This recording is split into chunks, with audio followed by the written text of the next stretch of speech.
السلام علیکم۔ حضرت عزیر علیہ السلام اور ان کے گدھے کا واقعہ۔ آپ علیہ السلام کا نام عزیر بن جروا تھا۔ آپ کے والد کا نام سروخا تھا۔ اللہ تعالیٰ نے آپ کو بہت سے معجزے عطا کیے۔ آپ بیمار لوگوں کے لیے شفا کی دعا کرتے تو لوگ تندرست ہو جاتے۔ آپ بڑے متقی اور زیرک انسان تھے۔ جب آپ 40 برس کے ہوئے تو اللہ تعالیٰ نے آپ کو حکمت و دانائی عطا فرمائی۔ آپ کو سب سے زیادہ توریت یاد تھی اور توریت کا علم بھی سب سے زیادہ تھا۔ آپ علیہ السلام دوسروں کی مدد کرتے اور اللہ تعالیٰ کی راہ میں نیک اعمال کرتے۔ آپ کی قبر مبارک دمشق میں ہے۔ ایک روز حضرت عزیر علیہ السلام اپنی زمینوں سے واپس گھر جا رہے تھے۔ واپسی پر گرمی کی شدت محسوس ہونے پر ایک ویرانے میں ٹھہر گئے۔ آپ علیہ السلام اپنے گدھے کے ساتھ اس ویرانے میں داخل ہوئے۔ کھانے کا ٹوکرا پاس ہی پڑا تھا۔ آپ علیہ السلام نے پاس موجود پیالہ نکالا اور انجیر اور انگور کو نچوڑ کر ان کا رس پیالے میں ڈالا اور پھر پاس موجود خشک روٹی کے چند ٹکڑے بھی اس میں ڈال دیے تاکہ وہ ٹکڑے نرم اور میٹھے ہو جائیں، اور پھر سستانے کے لیے سیدھا لیٹ گئے۔ آپ نے دیکھا کہ آس پاس بہت سی پرانی اور بوسیدہ ہڈیاں پڑی ہیں۔ ایسا معلوم ہوتا ہے جیسے یہ جگہ پہلے بہت سے لوگوں کا مسکن ہوا کرتی تھی۔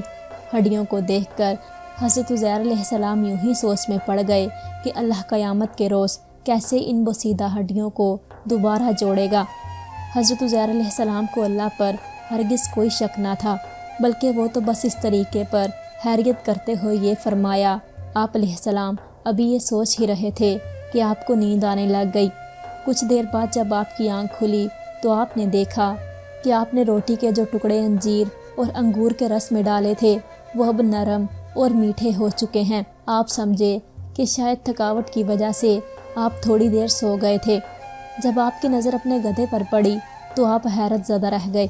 آپ کا گدھا مردہ حالت میں موجود تھا اور اس کی ہڈیاں مکمل بوسیدہ ہو چکی تھیں، جیسے اس کو وفات پائے سالوں گزر چکے ہوں۔ حضرت عزیر علیہ السلام کافی پریشان ہوئے اور ابھی آپ یہ معاملہ سمجھ ہی نہ سکے تھے کہ ایک فرشتہ ظاہر ہوا اور گدھے کی ہڈیوں کو حکم دیا کہ آپس میں دوبارہ سے جڑ جائے، اور دیکھتے ہی دیکھتے ساری ہڈیاں دوبارہ سے اپنی پہلی والی جگہ پر جڑ گئیں۔ ان پر دوبارہ سے گوشت اور بال آ گئے۔ حضرت عزیر علیہ السلام دیکھتے ہیں کہ اللہ کے حکم سے گدھا دوبارہ زندہ ہو گیا۔ فرشتے نے پھر آپ علیہ السلام کو پریشان دیکھا تو آپ سے پوچھا، کتنی دیر سوئے؟ آپ علیہ السلام نے فرمایا، 1 دن یا شاید دن کا کچھ حصہ۔ تو فرشتے نے آپ کو بتایا کہ آپ 1 دن یا کچھ دن کا حصہ نہیں بلکہ 100 سال سوئے ہیں۔ اللہ کے حکم سے جبرائیل علیہ السلام نے آپ کو 100 سال کے لیے سلا دیا تھا۔ فرشتے کی بات سن کر آپ علیہ السلام بہت زیادہ حیران ہوئے، اور پھر آپ کو یاد آیا کہ اللہ نے ان سب کے ذریعے آپ کو دکھایا ہے کہ وہ کیسے قیامت کے روز مردوں کو دوبارہ زندہ کرے گا۔